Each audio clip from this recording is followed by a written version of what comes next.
Vamos ouvir o que mais importa nessa noite? Você está com seu coração preparado? Deus vai falar com você nessa noite.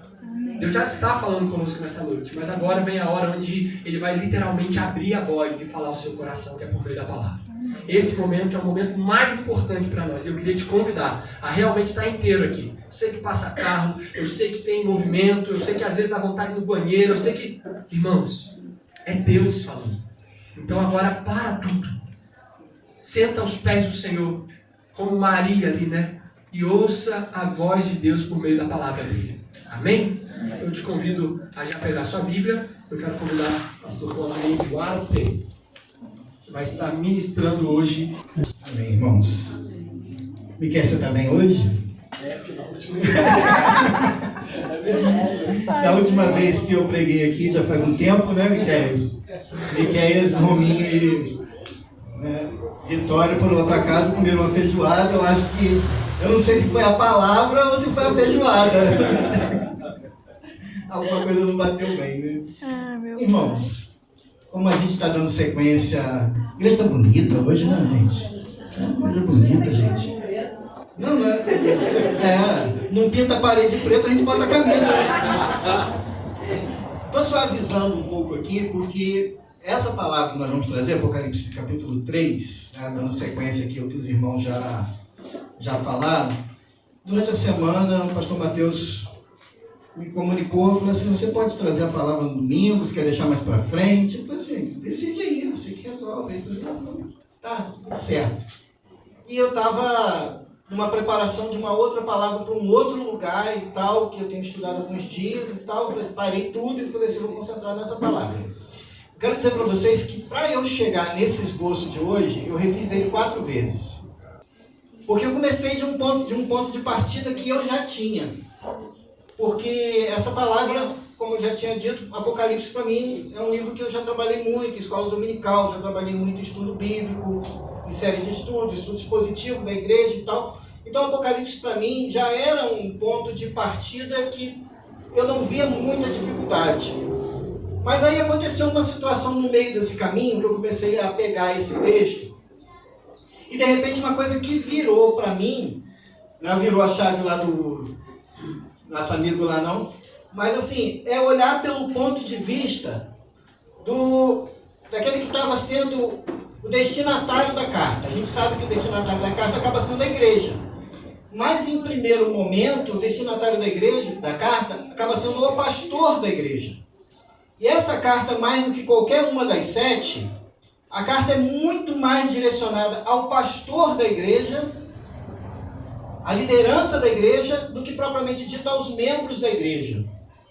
E aí eu comecei a olhar a carta, não por mim, eu não sou pastor da igreja, mas aqueles que ministram a palavra na igreja, aqueles que ministram o ensino na igreja, aqueles que ministram o louvor na igreja, aqueles que ensinam as crianças da igreja, aqueles que têm atividade na igreja. E essa palavra falou muito comigo a partir de um livro que, por isso hoje você está me vendo com um livro aqui, que a partir do momento que eu li um ponto de vista, eu falei assim, será? E eu fui procurar em outros comentários bíblicos, fui procurar na interpretação de outros irmãos e tal, para ver se aquilo não era uma coisa da minha cabeça e se não era também uma coisa apenas desse autor. Então, a gente vai começar lendo Apocalipse capítulo 3, versículos de 1 a 6, que é o texto de hoje, que diz assim: ao anjo da igreja em Sardes, escreve: essas coisas diz aquele que tem os 7 Espíritos de Deus e as 7 estrelas.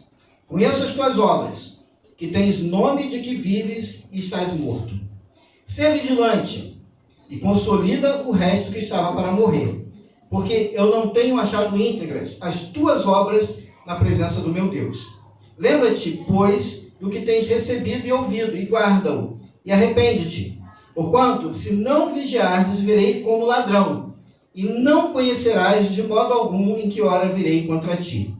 Tens, contudo, em Sardes, umas poucas pessoas que não contaminaram as suas vestiduras, e andarão de branco junto comigo, pois são dignas.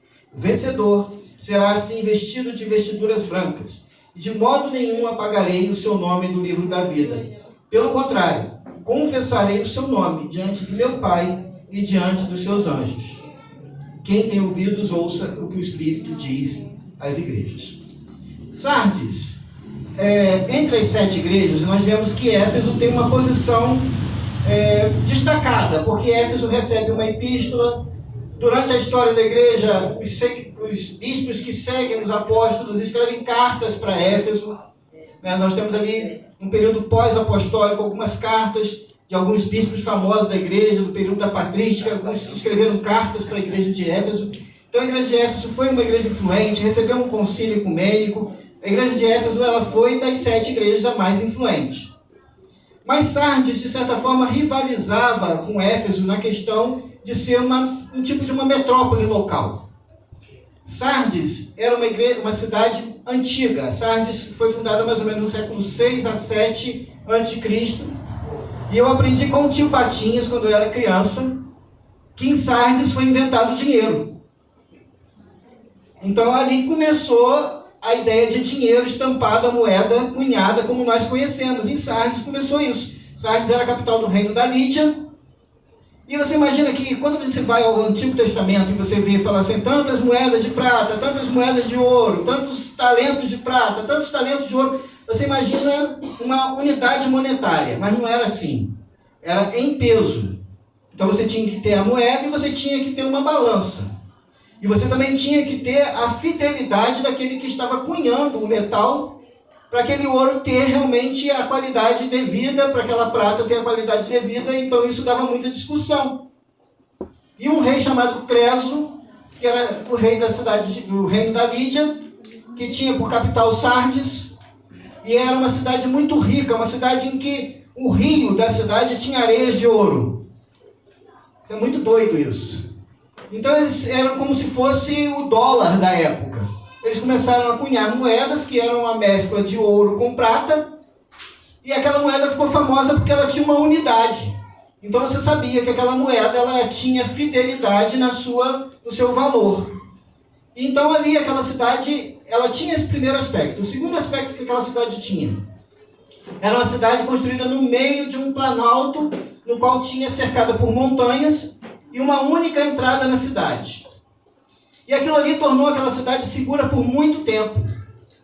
Mas uma coisa interessante naquela cidade é que, por ele ter apenas uma entrada, você não precisava de muita coisa para vigiar a cidade.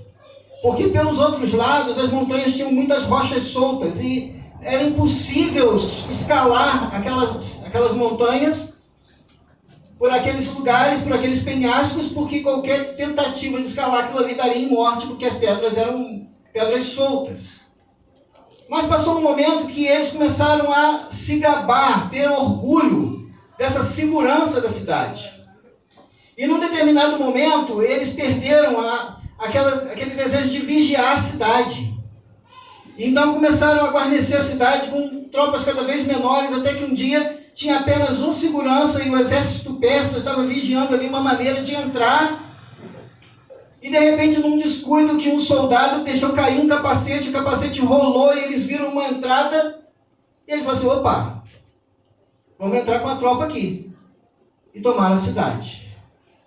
Passou um tempo, os persas dominaram ali por um período. Passou um tempo, os gregos fizeram a mesma coisa. Eles descuidaram de novo e ali as tropas gregas entraram ali de novo na cidade. E por fim, os romanos dominaram a cidade. Então uma cidade que era impossível ser dominada, se tornou uma cidade que foi dominada várias vezes. Porque havia um certo orgulho e um certo, uma certa questão de excesso de confiança na segurança que a situação geográfica da cidade dava. Essa questão, então, financeira da igreja, da cidade, ela se perde com o tempo e a cidade se torna um polo têxtil, no qual eles produziam lã tingida. Havia uma colônia judaica muito forte naquela cidade. Desde a época que os gregos dominaram Israel, muita gente mudou para aquela região.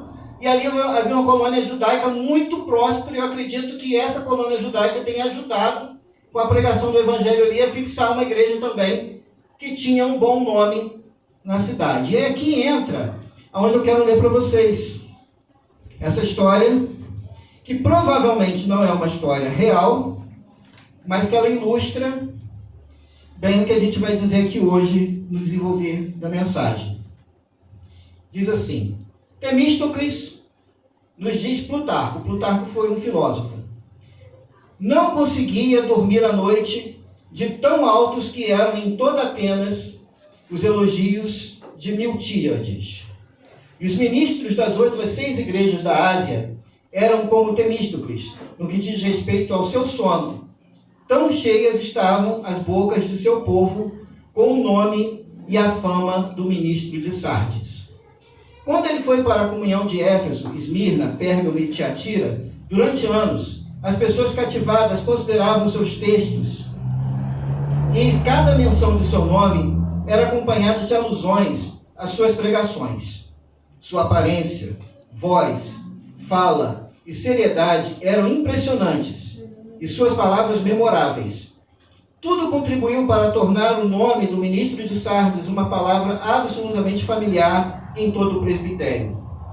Agora, depois de algum sucesso daquele púlpito, acompanhado de uma explosão extravagante de sua popularidade como pregador, seu mestre, ou seja, Jesus, não pôde mais guardar silêncio e falou a respeito do ministro de Sardes.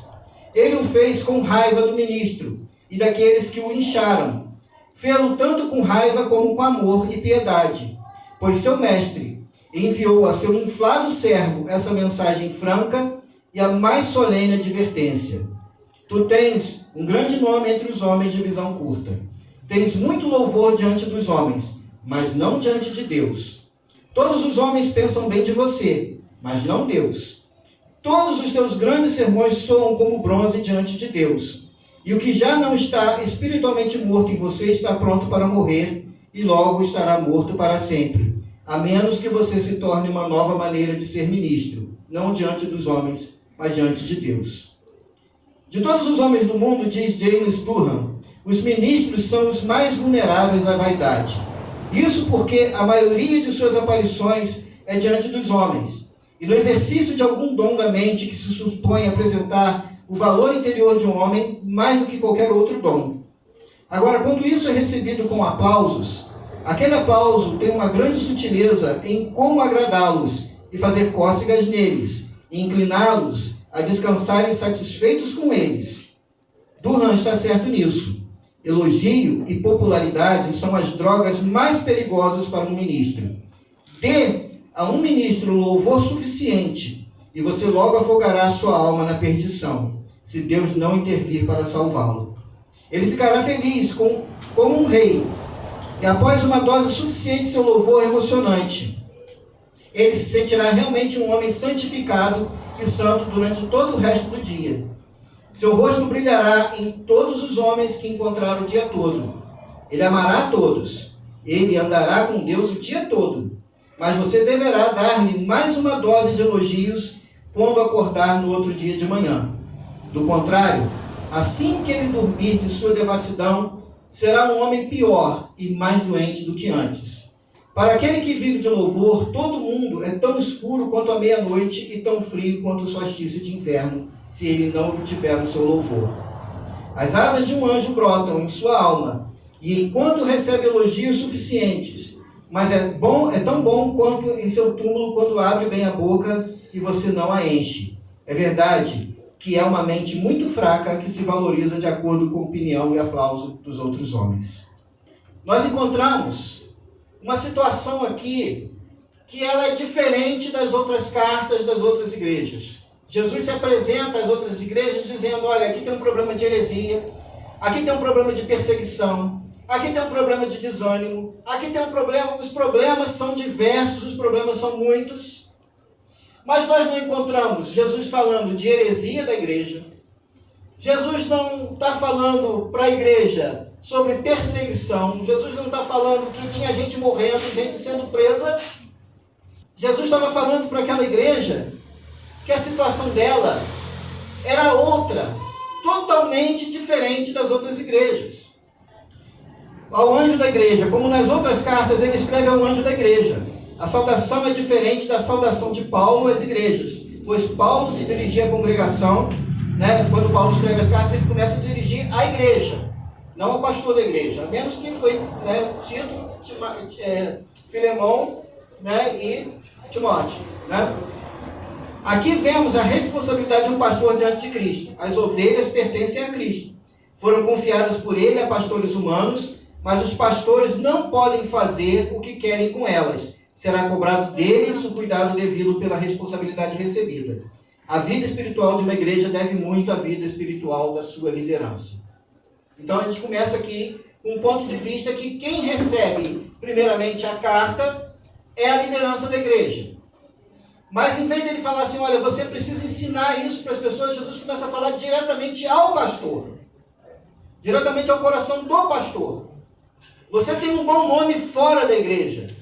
As pessoas estão olhando para você e estão vendo em você uma pessoa influente, estão vendo em você uma pessoa que tem um bom nome. A igreja, quem visita a igreja, está vendo uma igreja que aparentemente está viva. Mas quem está falando com você? Aí Jesus se apresenta. Como Jesus se apresenta? Essas coisas diz aquele que tem os 7 Espíritos de Deus e as 7 estrelas. E aí algumas pessoas fazem algumas suposições sobre o que é os 7 Espíritos de Deus. Geralmente, em Apocalipse, quando a gente vê o número 7, a gente vê a ideia de plenitude de Deus. Mas especificamente sobre os 7 Espíritos de Deus, há um versículo profético de Isaías, no capítulo 11, versículos de 1 a 5, que diz assim: porque brotará um rebento do tronco de Jessé, e das suas raízes um renovo frutificará, e repousará sobre ele, primeiro, o Espírito do Senhor, o Espírito de sabedoria, de entendimento, o Espírito de conselho, de fortaleza, o Espírito do conhecimento e do temor do Senhor. E deleitar-se-á no temor do Senhor, e não julgará segundo a aparência, nem repreenderá segundo o que ouvir, mas julgará com justiça aos pobres, e repreenderá com equidade aos mansos da terra, e ferirá a terra com a vara da sua boca, e com o sopro dos seus lábios matará o ímpio, e a justiça será o cinto dos seus lombos, e a fidelidade o cinto dos seus rins. Salmo 67,4. Alegre-se e regozijem-se as nações, pois julgarás os povos com equidade, e governarás as nações sobre a terra. Então Jesus está se apresentando como aquele que era capaz de ver aquilo que ninguém estava vendo. Aquele ministro e aquela igreja, e a gente quando fala ministro, a gente estende a igreja porque... Você já viu alguém com orgulho denominacional? Eu pertenço à igreja tal.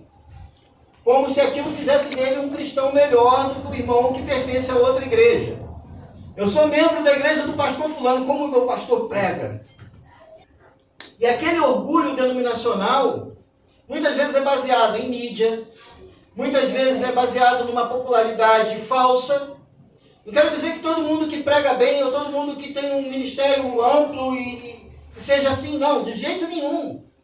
Mas nos nossos dias, principalmente dias de mídia, nós temos visto muito isso. Pessoas que investem em bom marketing de igreja, pessoas que investem em bom marketing pessoal e que mostram uma coisa que não são e de repente no futuro, talvez no futuro breve, tem-se um escândalo. Porque as pessoas depositaram confiança naquilo que estavam vendo. Segundo o autor, e é uma história fictícia, mas acredito que tem muito a ver com aquilo que está dizendo, as pessoas ficaram entusiasmadas com a figura daquele pastor e as pessoas tinham uma impressão dele que era diferente da impressão que Deus estava tendo. Mas Jesus estava dizendo que ele tinha essas características, ele tinha a plenitude do Espírito Santo de Deus, ele tinha a característica de poder julgar segundo, não as aparências, mas com toda a onisciência que ele tinha e tem como Deus, porque Jesus é Deus, e se ele é Deus, uma das características que ele tem é realmente onisciência, sabe todas as coisas. E mais do que isso, ele tem as estrelas na mão, e a gente tem hoje o hábito, muitas vezes, de falar que alguém é uma estrela, né? A gente não tem esse hábito, fulano é uma estrela, as estrelas de Hollywood, as estrelas do filme, as estrelas da música. Mas a ideia de estrela aqui é imaginar que Jesus é o sol da justiça que o sol é aquele luzeiro que sozinho brilha durante o dia, não é assim? A gente precisa de mais alguma coisa para iluminar o dia? Apenas o sol. Mas aí de noite, num céu limpo, fora da cidade, claro, né? Você vê várias estrelas pequenininhas, como pontos de luz, iluminando o céu. E principalmente nos tempos antigos era uma forma de se orientar as estrelas, né? Porque as estrelas elas tinham seu posicionamento, quem estudava sabia as posições. Foi assim que os magos chegaram até Jesus. Só que a estrela, sozinha, ela não ilumina nada. As estrelas que Jesus tinha na sua mão, elas não podiam se considerar maior do que o sol. E tem muita gente aí que é uma pequena estrelinha na mão de Deus, que está considerando o sol e está abandonando o sol. Mas aí ele vai dizendo, eu tenho as estrelas na mão. Conheço as tuas obras, que tens nome de que vives e estás morto. O que é um morto? Não precisa dizer o que é um morto, né? Você vai no velório, você chega ali para o morto e fala assim, está com sede? Ele vai te responder alguma coisa? Quer que vai ali buscar um hambúrguer, buscar uma pizza, buscar um salgadinho? O que é um morto? Alguém que não tem mais reação a nada. Não tem mais sensibilidade a nada. Um morto é alguém que não tem mais poder de fazer nada. Embora visivelmente a igreja parecesse viva, mas aquelas pessoas estavam ficando insensíveis à presença de Deus e à orientação de Deus. E Jesus dá uma sacudida naquela igreja, dá uma sacudida naqueles líderes daquela igreja, nas pessoas que estavam ali conduzindo aquela igreja, para dizer assim, olha, vocês até aqui estão conduzindo a igreja e estão tendo sucesso. Eu já participei de uma igreja, irmãos. Foi minha primeira igreja. E isso é uma lembrança muito grande para mim, porque a igreja estava num crescimento. Num culto de domingo à noite, a igreja cabia 150 pessoas, eu botava 400. As pessoas se espremiam pelo lado de fora da igreja. As pessoas se espremiam pelos corredores da igreja, pelos vãos da igreja. A igreja batizando 25, 30 pessoas todo mês. E você fala assim, está acontecendo um avivamento. E o que veio na sequência? O pastor foi pego em adultério, a igreja rachou. O neném do pastor que nasceu, em 8 dias morreu. Foi uma sequência de desastres, um após o outro. Tinha um sucesso aparente. Mas a vida espiritual estava um caos. E se a vida espiritual da igreja estivesse melhor do que a vida do pastor, as pessoas não teriam seguido o pastor que recebeu uma disciplina e fundado uma nova igreja. Juntamente com um pastor que tinha sido advertido, tinha sido punido e que tinha sido afastado do ministério. Mas muitas pessoas seguiram aquele líder. Então, sucesso aos olhos do mundo nem sempre é sucesso aos olhos de Deus. E Jesus estava dizendo para aquela igreja, para aquelas pessoas, eu sei que vocês têm nome de que vivem e estão mortos. Ser vigilante e consolida o resto que estava para morrer, porque não tenho achado íntegras as tuas obras na presença do meu Deus. Aqui Jesus, de certa forma, ele estava fazendo uma alusão à citação da cidade. Porque seja vigilante, vigiem, não faça como a história da cidade, que algumas vezes, por deixar de vigiar, o inimigo veio e saqueou a cidade. E aí um alerta para a gente, que muitas vezes está fazendo coisas para Deus, que muitas vezes está desenvolvendo algum trabalho para a igreja, desenvolvendo algum trabalho que parece espiritual, mas está deixando de lado a vida espiritual, a comunhão com Deus, a vida devocional, oração, leitura bíblica, está deixando de lado a maneira de viver com Deus. E esse excesso de zelo pela obra e ao mesmo tempo a falta de zelo pela própria vida devocional poderia levar aquela igreja a morrer de vez. O interessante aqui é que Jesus alerta uma igreja que aparentemente ao mundo estava bem, mas para Deus estava morta, na expectativa de trazer ressurreição àquela igreja. Parece um pouco a gente lembrar aquele texto de Ezequiel do Vale dos Ossos Secos. O profeta vai e tem aquela visão dos ossos secos, que era Israel, e ele tem aquela visão daquele vale de ossos, e ele olha assim e fala assim: ô profeta, homem de Deus, é possível reviver esses ossos? É possível trazer vida de volta a esses ossos? Que o profeta responde: tu sabes, Senhor. E ele diz: então dá ordem aos ossos, profetiza sobre os ossos. O que Jesus está fazendo para a igreja aqui é profetizando para que eles voltassem ao bom senso e voltassem a ter vida. Porque enquanto ainda há possibilidade de ouvir a voz de Deus, ainda é possível ressuscitar da morte. Enquanto Jesus ainda estava mandando a carta, Jesus ainda não tinha desistido daquela igreja. Jesus não tinha desistido daquela liderança. Aquelas pessoas que estavam ali estavam recebendo uma palavra de Deus que num primeiro momento pode ter sido um choque. Tenta se colocar numa posição, você achando que você está fazendo tudo certinho para Deus. E de repente, alguém portador de uma carta, aqui uma carta de João escrita, narrada pelo próprio Senhor, e a carta é essa. Ele abre a carta, começa a ler, e de cara, a saudação não é boa. Eu fico imaginando num culto de domingo, quando nós estamos reunidos aqui, a igreja, ele pega a carta no púlpito, e os olhos atentos, esperando a leitura da carta, esperando uma palavra de encorajamento, uma palavra de louvor, esperando uma palavra que falasse assim: vocês são filhos amados, como João costuma escrever, né? Vocês são filhos amados, vocês são queridos de Deus, amados de Deus, vocês estão certinho com tudo, o ministério de vocês é uma bênção. E aquele homem começa a desenrolar o rolo e ler a carta, e aquilo começa a trazer no coração dele ué, eu pensei que estava tudo bem, eu pensei que estava tudo maravilhoso, porque afinal de contas, toda vez que eu prego, vem 10 pessoas à frente e se arrependem dos seus pecados. Toda vez que eu prego e vou lá na prefeitura lá e falo para os políticos e falo para as autoridades, e as pessoas ouvem aquilo e falam assim: muito bem, que palavra sábia. Toda vez que eu vou num ato público e falo da minha fé, as pessoas falam assim: interessante essa sua fé. O interessante é que o ambiente que eles não estavam tendo perseguição. E eu fico imaginando se essa mensagem de Sardes estava confrontando o pecado, se essa mensagem de Sardes estava confrontando a vida pecaminosa das pessoas.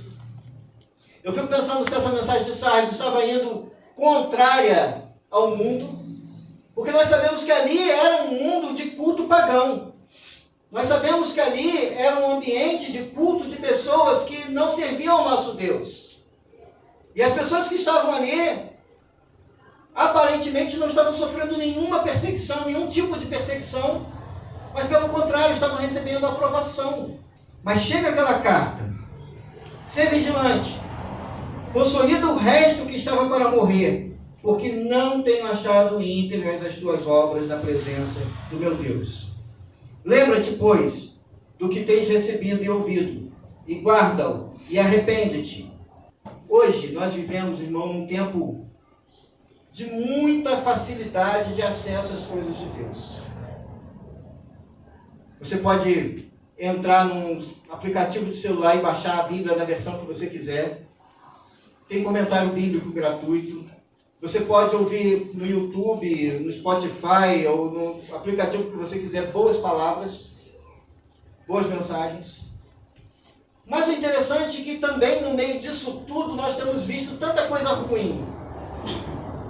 Você é bombardeado o tempo todo no Instagram, no Facebook, no YouTube, com gente extremamente herege, com gente falando coisas absurdas e dando interpretações horríveis da palavra de Deus, e gente que às vezes você olhou no passado e você falou assim: caramba, essa pessoa era assim, de repente olha o que essa pessoa está falando.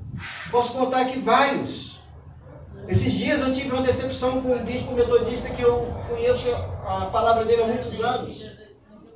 E de repente teve um podcast do Bibotalk, e ele foi ser entrevistado, e ele estava falando que não crê no inferno.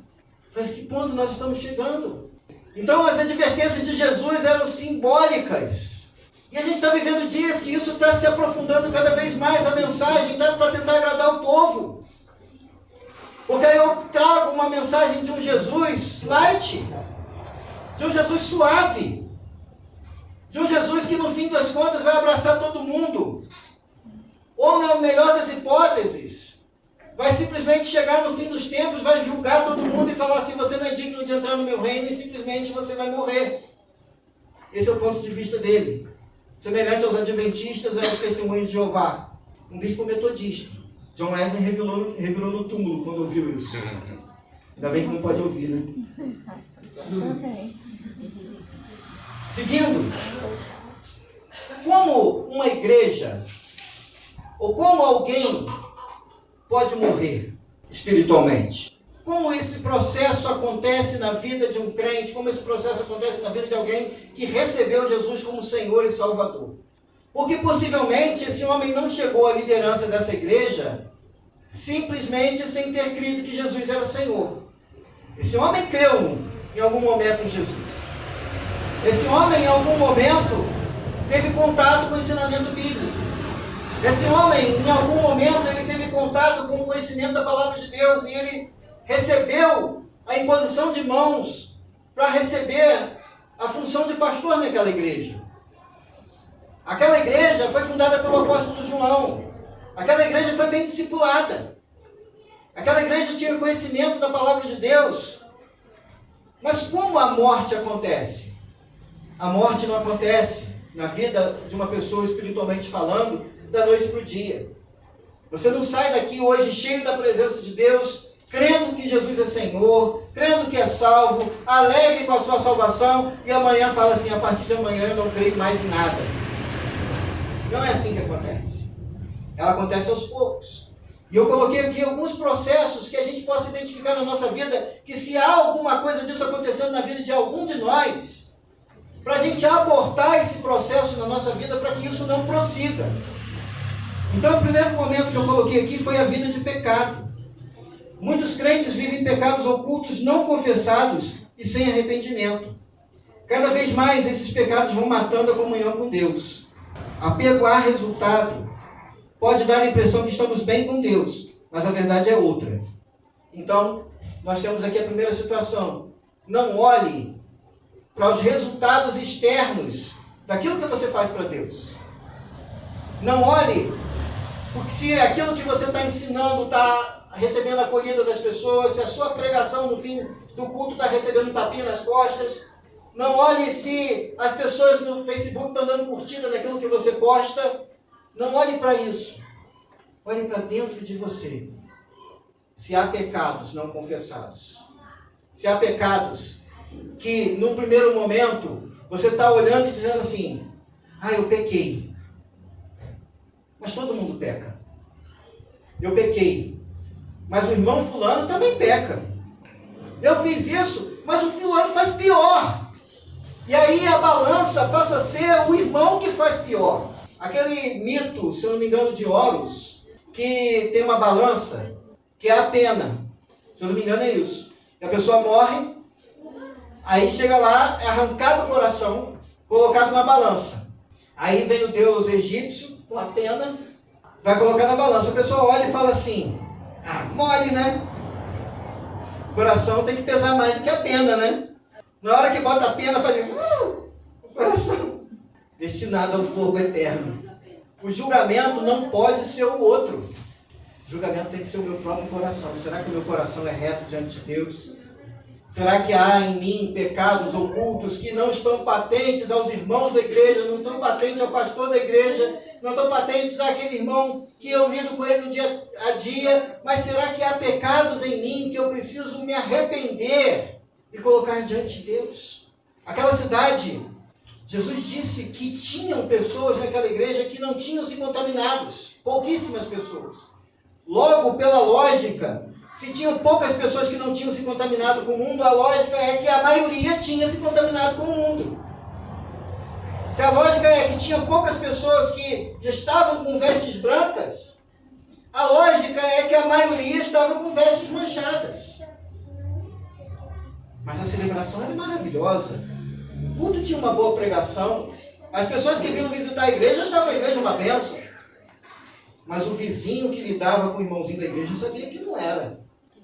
Aquele que trabalhava junto com o irmãozinho da igreja sabia que não era. A mulher do irmão da igreja que ainda não tinha se convertido sabia que o marido em casa era o diabo em pessoa. E da mesma forma a esposa. Pecados não confessados.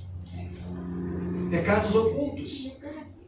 Outra coisa que acontecia naquela igreja, da mesma forma que acontecia com a cidade, que a cidade tinha uma certa nostalgia da sua história de sucesso. A cidade tinha passado por um momento de glória, muito ouro, muita riqueza, mas agora era uma cidade que ainda conservava uma certa riqueza, mas não aquela riqueza original. Não aquela riqueza que fez a fama da cidade. Hoje era apenas uma das cidades da Ásia Menor e nem era mais a capital daquela província. Mas ela vivia das lembranças do passado. Quantas vezes a armadilha do nosso coração é ficar vivendo as experiências que a gente teve com Deus lá atrás? Quantas vezes a armadilha do nosso coração é viver de tempos em que a presença de Deus vinha sobre a minha vida, ficar vivendo de tempos em que eu fazia isso, eu fazia aquilo, lembranças de tempos passados em que a presença de Deus estava sobre a minha vida e eu me contento com lembranças do passado. Eu me contento com experiências do passado. O dia que eu me converti foi uma bênção e amém que foi. É para ser assim. Mas a experiência de hoje, qual é? Qual é a experiência desse momento com Deus? Como está a sua vida de comunhão com Deus hoje? Porque as experiências do passado valeram para o passado e servem de história. Porque a história, ela é interessante. A história, ela nos serve muitas vezes para a gente relembrar de coisas que a gente fez errado e não retomar. E de caminhos que a gente fez certo para que talvez a gente tente fazer de novo, mas também tem um problema. Porque nem sempre Deus vai agir da mesma maneira que agiu no passado. Deus pode mudar. Deus pode fazer diferente. E aí, às vezes, eu estou preso às experiências do passado, às maneiras de fazer do passado, às maneiras de viver do passado. E se eu não vivo o novo de Deus hoje, eu vou morrer.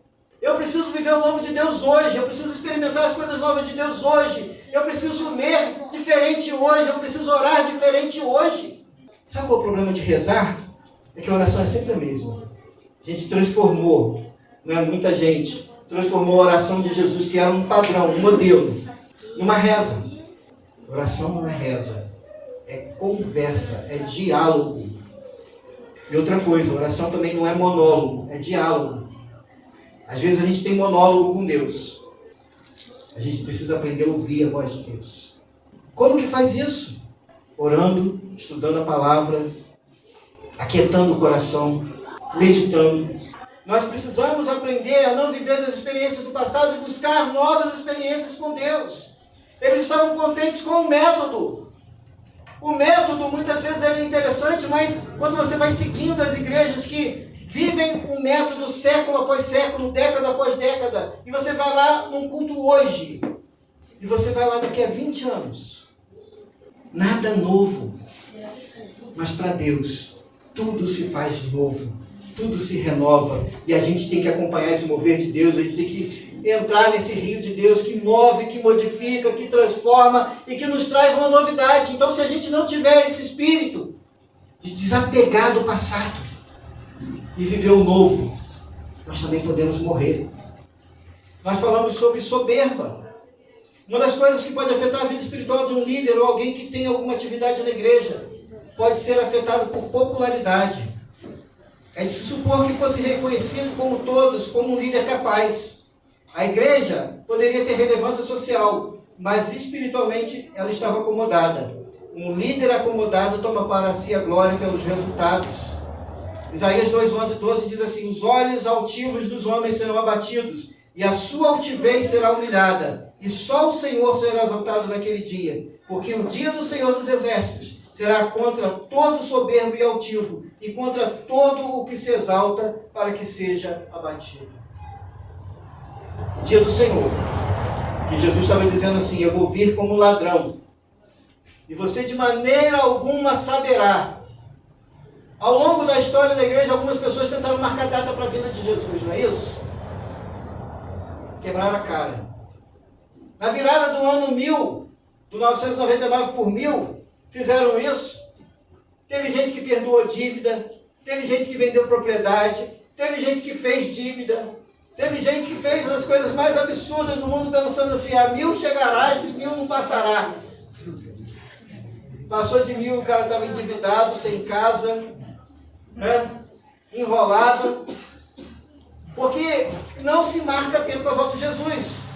Quando o fundador do Adventista teve a ideia lá, calculando lá em Daniel, as 70 semanas de Daniel, ele fez uma conta maluca lá, que só ele sabia fazer aquela conta, e ele marcou assim, olha, no ano de 1800 e não sei o que lá, Jesus vai voltar e então quem tiver vestido de vestes brancas, com um lírio na mão, não sei o que, no alto do monte, Jesus vai pegar e tal.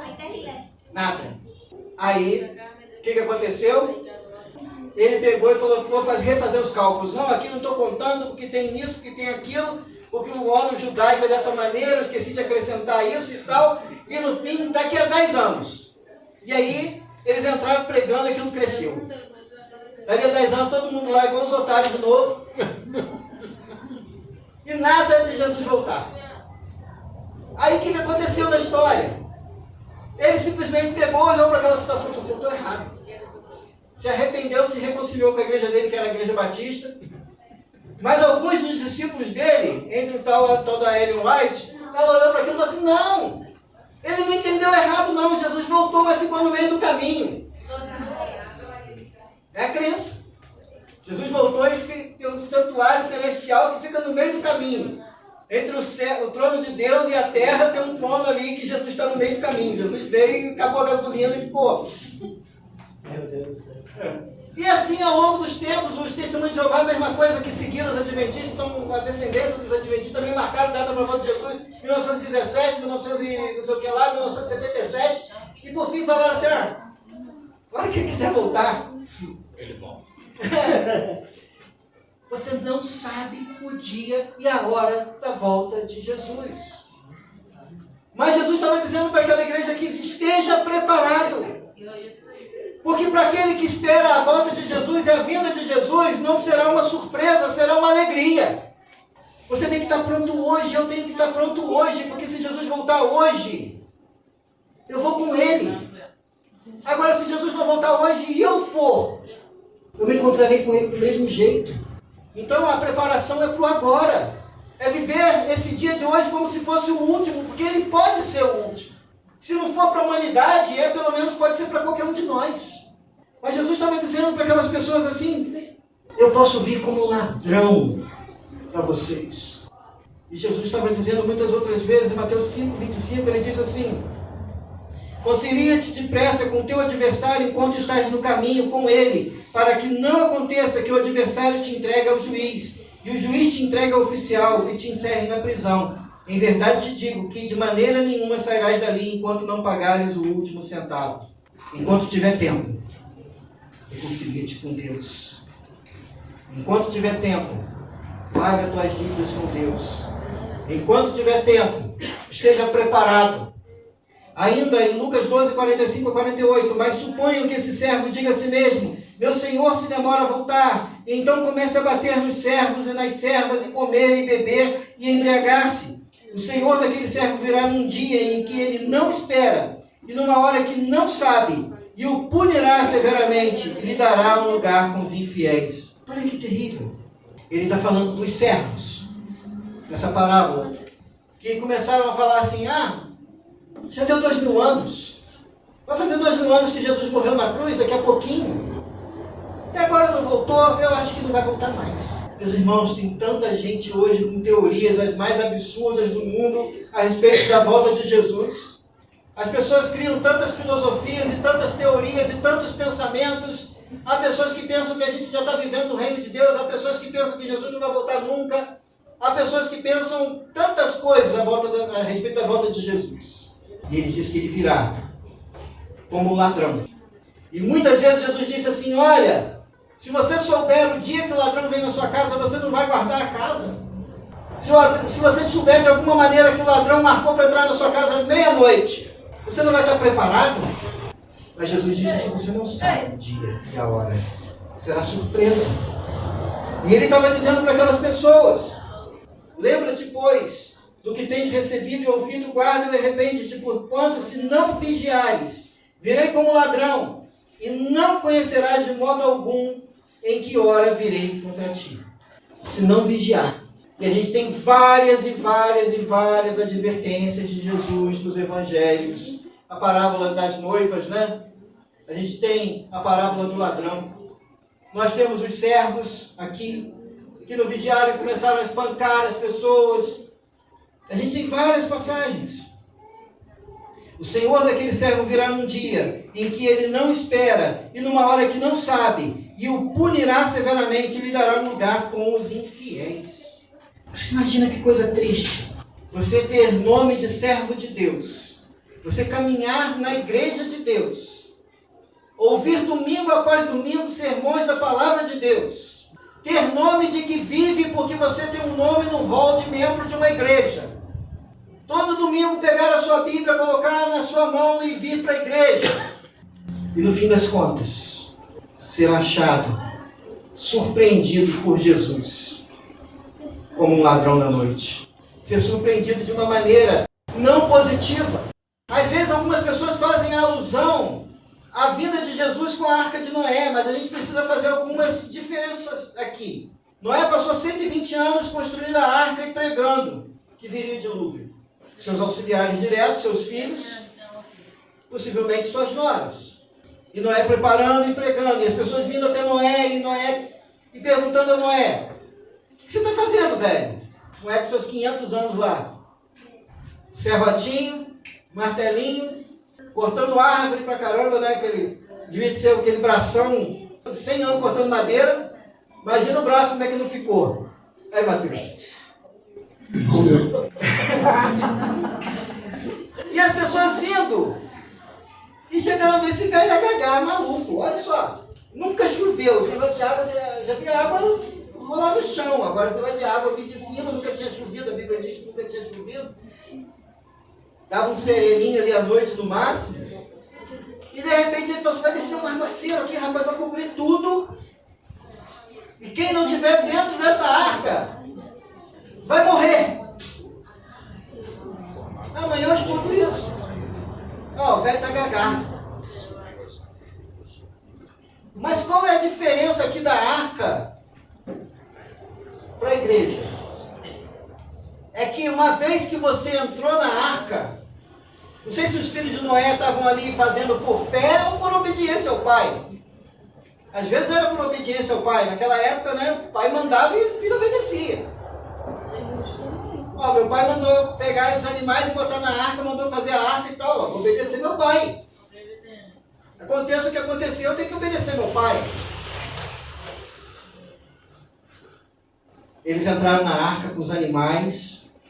Deus trancou a arca de uma maneira que eles não podiam abrir. E quem estava na arca estava garantido. Só que aqui morre a diferença entre a igreja e a arca. Porque a gente prega salvação lá fora. E a gente fala assim, vem para a igreja para ouvir a palavra de Deus, para ser instruído, para ser discipulado, para aprender as coisas de Deus, para ser fortalecido, ter uma comunhão com irmãos que vão te ajudar a fortalecer na fé. Mas você tem a porta aberta. Você não tem uma porta lacrada. Você na arca, depois que a porta lacrou, você estava dentro.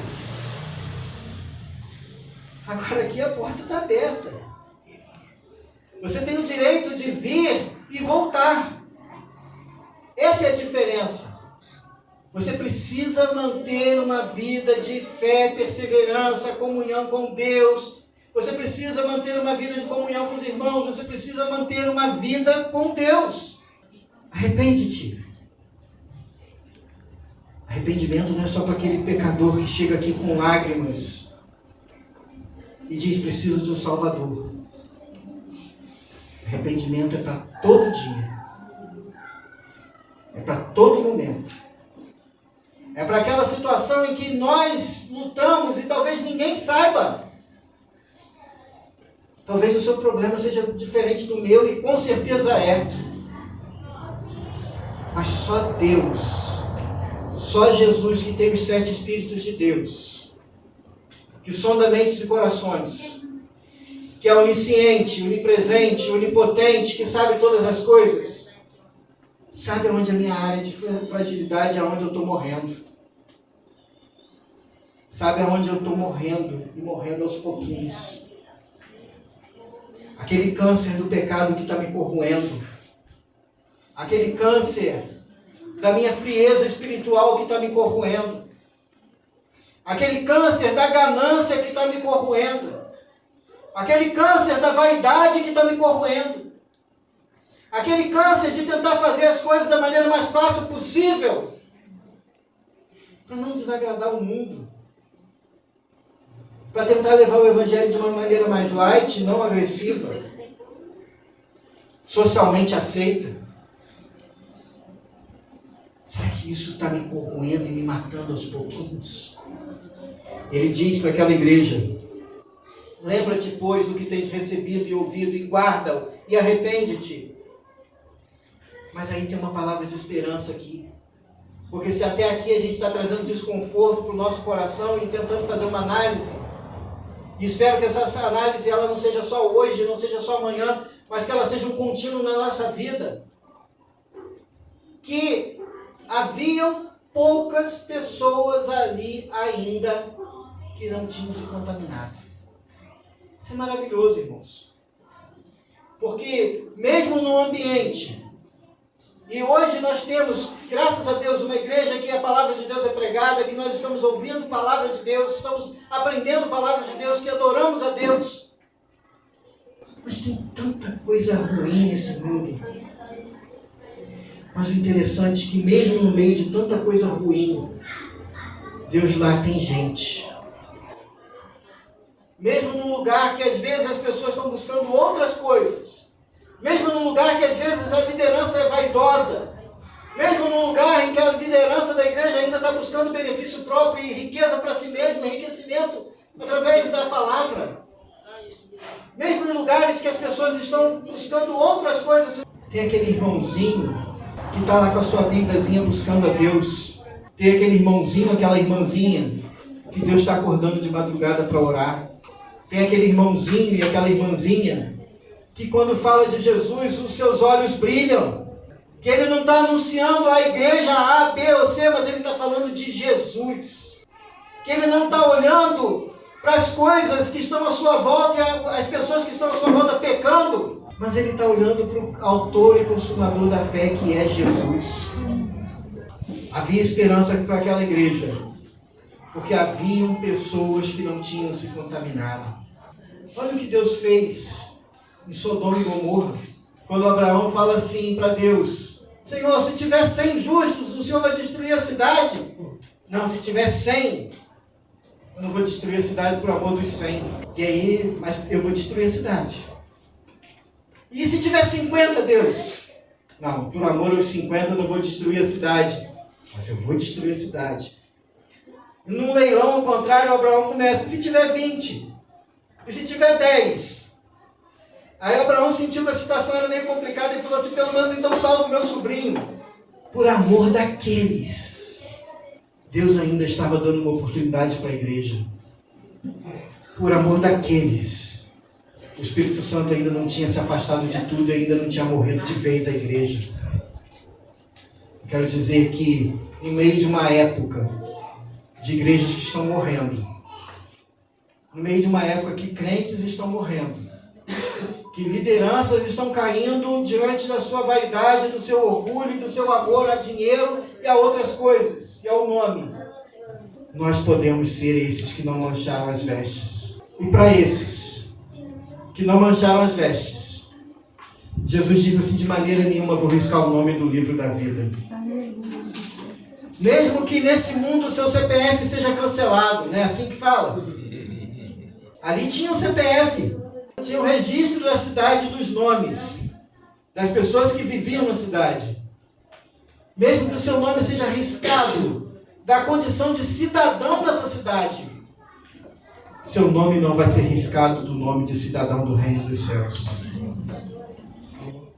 Havia um hábito naquela região, naquela época, de quando os soldados eles vinham das guerras e venciam as guerras, as batalhas, eles eram recebidos na cidade e as suas roupas sujas de guerra, talvez sujas de sangue, talvez sujas de outras coisas, eles então eram limpos e eram colocados roupas limpas e roupas brancas como um sinal de vencedores.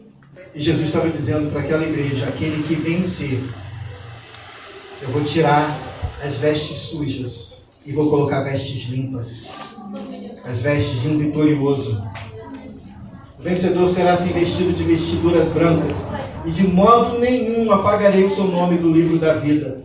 Pelo contrário, confessarei o seu nome diante de meu Pai e diante dos seus anjos. Quem tem ouvidos, ouça o que o Espírito diz às igrejas. Palavra do Senhor para nós nessa noite. Ouça o que o Espírito diz para você. Não ouça o que o mundo diz.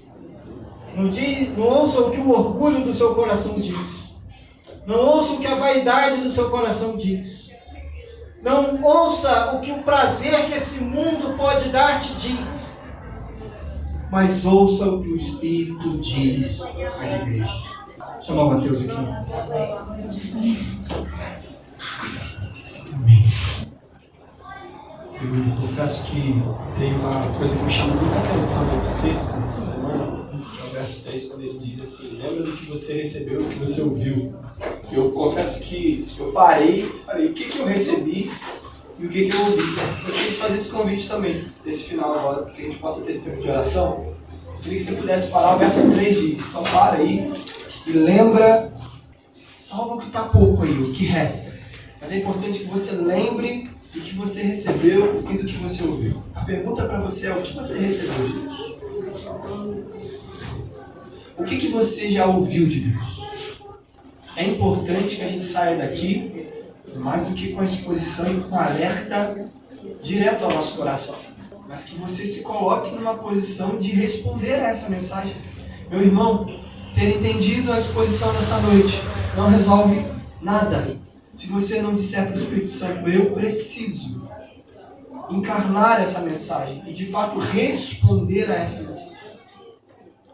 O que você já ouviu de Deus? Não é uma pergunta retórica, eu estou te perguntando de verdade. Eu não vou te perguntar para você falar, mas eu queria que, com a sinceridade do teu coração, sentado nessa noite, a gente está indo embora, irmão. Você vai poder ver seu fantástico, tá tudo certo. Mas antes de ir, só faz esse exercício, por favor. O que você já ouviu de Deus, filho? O que Deus já falou com você? O que você sabe a respeito dele? O que você recebeu de Deus, Adriano? O que Deus te deu? Eu queria que você pudesse fazer esse exercício um pouquinho. Se você quiser fechar os seus olhos, se quiser ficar de olhos abertos, mas eu queria que você fizesse esse exercício. Respondesse para você. O que você ouviu e o que você recebeu? Que Deus está gritando hoje por meio da palavra para nós. Olha, apegue-se a isso. Obedeça a isso. Arrependa-se. E olhe para isso. Esse é o verso 3 do texto que o nosso irmão nos leu. Faça esse exercício.